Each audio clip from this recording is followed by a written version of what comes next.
Welcome back to the Artefactors Union. I'm your host and Foreman Douglas Scoundrels. Today we are assembling the High Society box for the Resurrectionist faction, the Red Chapel keyword. Box contains 6 models. Not a core box, but 6 models nonetheless. We've got one named character, the Bete Noir Black Beast, 2 dead Doxys, the performer lady in the middle here, and 3 dead dandies, the gentleman with the teacup. That is our artwork on, oh, there's another dandy. On the back are renders, Bete Noir there, pulling out of a splash of blood, it looks like. Our Doxys being dead ladies, and then the dandies being dandy. Alright, that is our renders. Those are our renders. Let's look at the sprues. Alright, we've got 3 separate sprues here. Bete Noir on an old 2nd edition, maybe even 1.5 edition sprue, round sprue. Got a decent amount of bits, like 9, 10 maybe. Then our 2 dead Doxys on this one. A lot of bits each. Going to be fairly complex builds.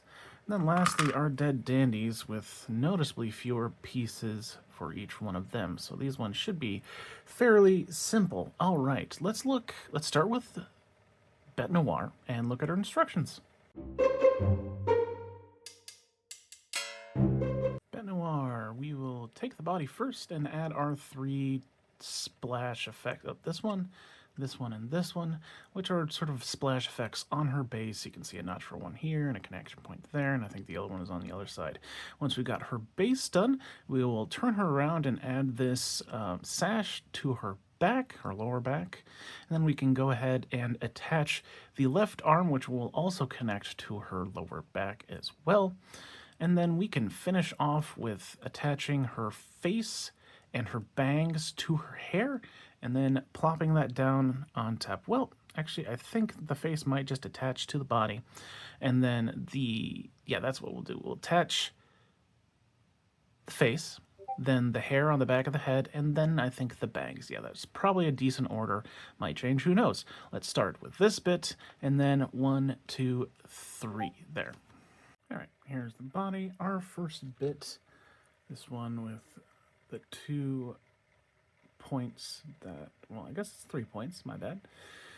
That one is going to fit right in there on her front. Alright, there we go. Just check, it fits the seam down here just fine. Our next bit will be this one right here, this small one, and that is going to fit inside our little crevice here. Alright. The bigger spike is on top, and it will slot in there relatively easily. Okay, our next splash effect, the big one, is going to fit back here. That bit is specifically this one. Okay. That's what it looks like on the bottom. Now we can move on to the rest of her body. We're going to do the sash that is going to go right in there, and both the tails are going to be pointing in this direction. The one on top is the shorter one. The one on the bottom is the one that will, like, bend and curve. Okay. There we go. That's what it looks like from the front. Next, we will do her left arm, which is the arm bit, which also has something she's wearing, which will attach to the middle of her back right there. Here's the bit. Okay. The connection point for her back is this nub right there. I forgot it will attach up to her wrist up here as well. So that's what it looks like from the back, and the front, our arm seam is semi-decent. Okay, now let's add her face, which is going to go right there. Alright, there is her face. We just want to make sure that the seam along the side of the face on both sides is nice and clean, and it's not bulging out on either side. Top of her head should be fairly flush, so we can get a better view of that. Yeah, good enough. Anyways, let's go ahead and slap her long hair on the back of her head / top of her head. All right, there we go. The hair should just follow the line of her arm real nice. definitely glad we did this before, all the things on her back. But lastly, her bangs, which will fill in this hole. Okay, those aren't bangs. I'm done. Just more hair. Seam looks halfway decent, but she is all done. Let's put her on a base. Bete Noir is done. Hardest part for her was, well, for me specifically, figuring out how the whole hair thing worked. But what would be most difficult for you? As long as you got the order of assembly correct, the hardest thing would either be the extra bit of her hair or the ribbons on her back, the sash, whatever, getting those positioned correctly. Overall, relatively easy, even for a very old model like this. Let's move on. All right, we got 2 Doxies. They are labeled 1 and 2 here. However, I'm going to go ahead and do them left and right order because that's how they are in the instructions. Then it'll be a little bit easier. We have Doxy not tearing her head off and Doxy possibly tearing her head off.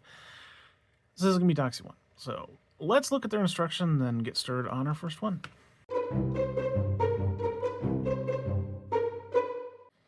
Okay, we've got body, which we'll grab, and then we'll do both the legs, followed by the tail of the whatever tail that's going over her butt. And then these feathery things, which will also go on her butt somewhere.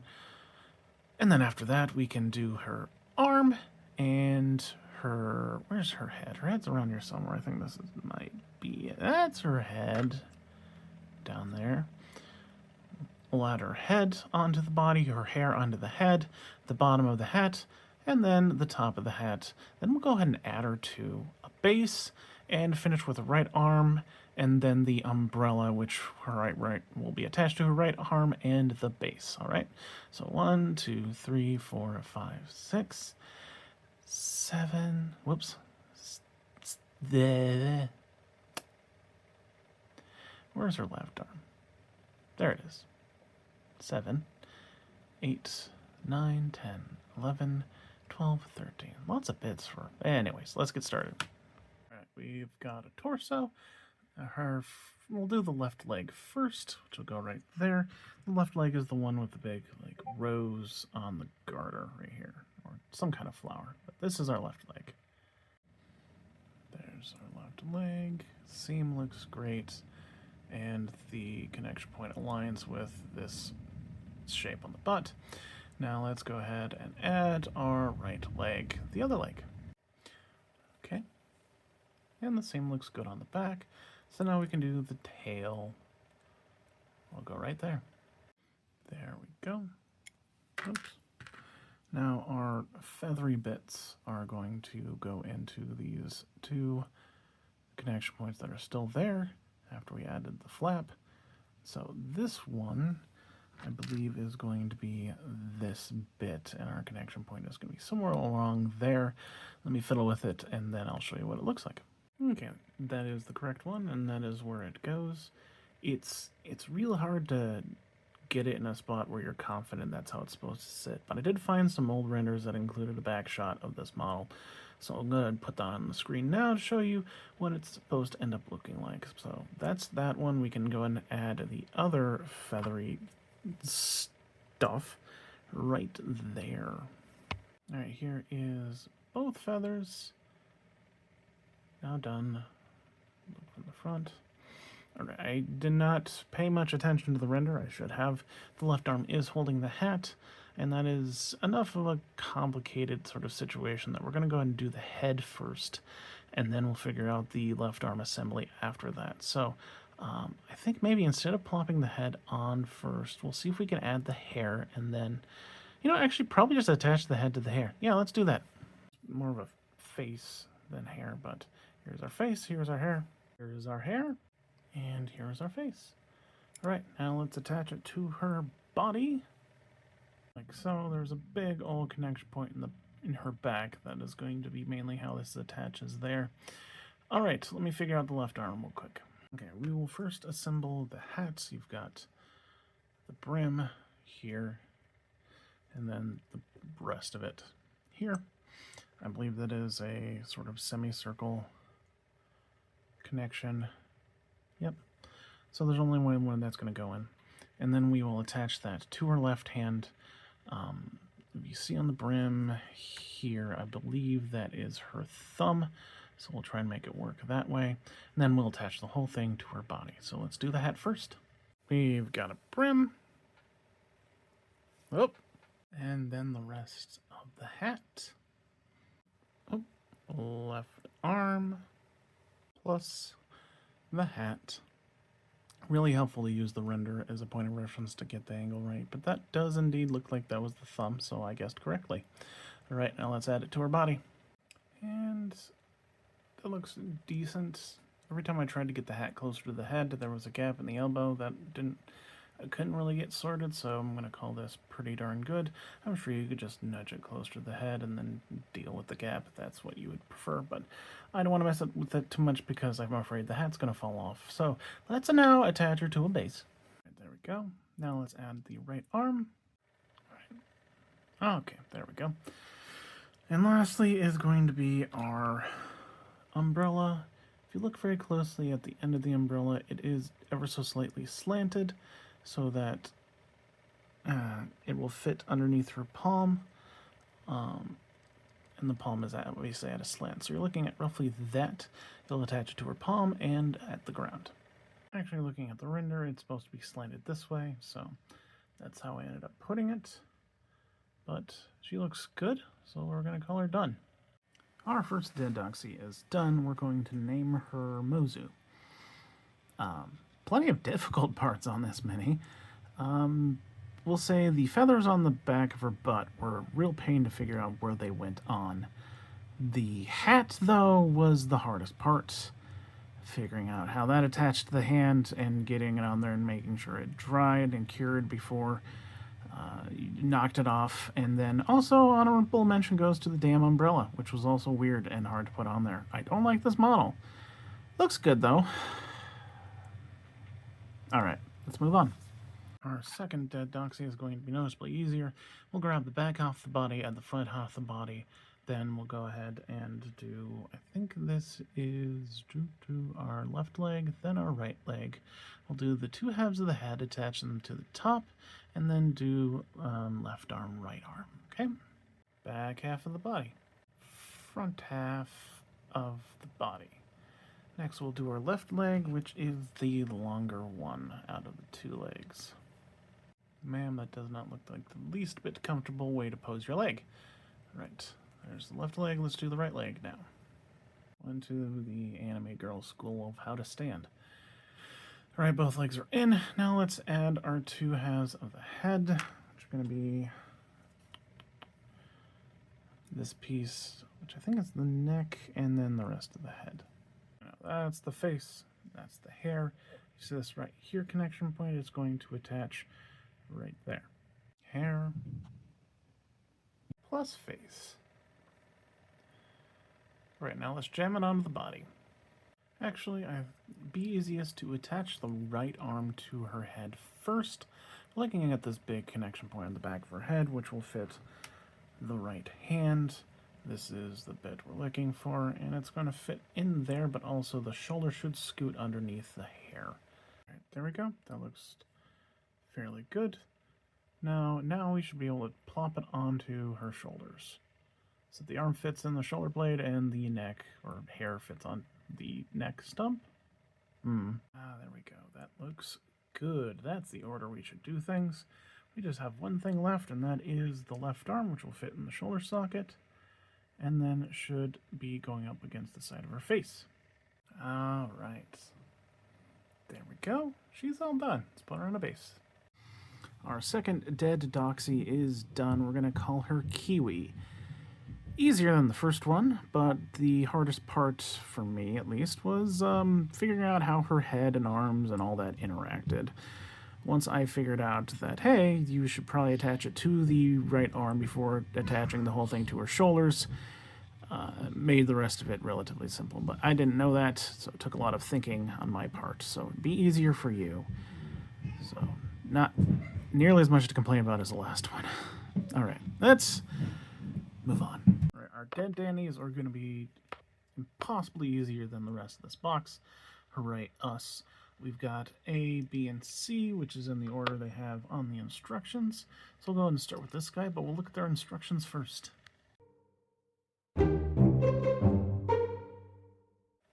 Alright, so our first gentleman, grab the body, add the legs, do the right arm, the left arm, and then the head. Alright, let's add the legs. Goes in easy.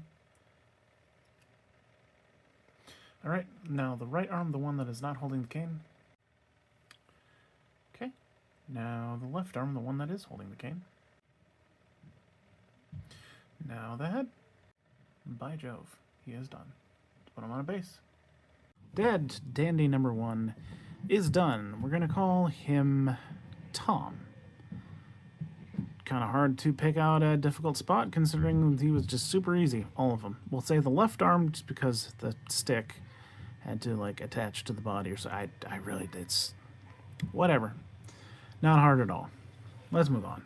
Our next Dead Dandy, the one holding T. I'm going to grab the body, add the legs. We'll actually add the face first, do the right arm, which is held down, and then end with the left arm, which is holding the cup up to his mouth. All right. All right, there's the body. Let's do the legs now. Squished in there just fine. Now let's do the face. Face went on just fine as well. Next is the right arm, which he is holding down. It's the longer arm. Seam looks good. Let's finish with the left arm, which is the one holding the teacup. Mr. T. Haha, I am not calling him that. Alright, let's get him on a base. Our second Dead Dandy is done. We're going to name this one Dick. The hardest part of this assembly was the left arm. Just because it's a slightly smaller connection point. And also, be a little bit careful with that teacup. You could like bend it out of place or something. I'm stretching here, really. Let's keep going. Our last Dead Dandy, still a very similar build. Grab the body, do the legs, do the right arm holding the book, left arm holding the cane, and the head. Dandy body, dandy legs. Dandy knowledge. Dandy shaft. Dandy melon. Let's put him on a dandy base. Our third Dandy is done. We're going to name this one Larry. Alright, so no hard part at all. We'll say the left arm just because it was just a little bit harder to put in than the right. And that's a bit of a stretch. Let's look at the whole box. The High Society box is done, containing Bete Noir, 2 dead Doxys, and 3 dead Dandies. The most difficult part of this box, unsurprisingly, is the 2 Doxys, especially the first one. First one was a right pain in the butt.